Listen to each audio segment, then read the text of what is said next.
ৰঙালাও যোৱা প্ৰথমতে পাক এটা দি ল'ব লাগে কাইলৈ হাগে এইটো এনেকৈ হয় এনেকৈ কৰি এনেকৈ দি আকৌ অকণ ওলাই থাকিব লাগিব তেতিয়া মানে হেৱাৰ পাৰিব এইটো মানে এইটো গোবৰ গোবৰটো এনেকৈ দি দিলে হৈ গ'ল দি অকণ অকণ মাটি দিব লাগিব পুৰা পুতি দিলে নহ'ব এইটো চিষ্টেম আৰু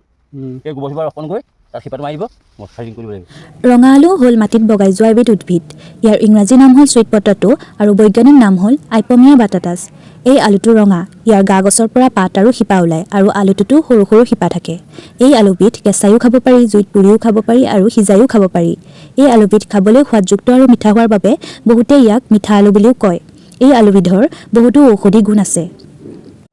ৰঙা আলু এবিধ পুষ্টিকৰ খাদ্য ইয়াত বহু প্ৰকাৰৰ খাদ্য উপাদান পোৱা যায় ৰঙা আলুত থকা লৌহ পদাৰ্থই আমাৰ শৰীৰত তেজ বৃদ্ধি কৰাত সহায় কৰে ৰঙা আলুৱে চকুৰ দৃষ্টিশক্তি বঢ়াত সহায় কৰে ই এবিধ শক্তিদায়ক আলু এই ৰঙা আলু জুইত পুৰি বা পানীত সিজাই গাখীৰৰ লগত খালে ঔষধৰ দৰে কাম কৰে এই আলু খালে শৰীৰৰ ওজন বাঢ়ে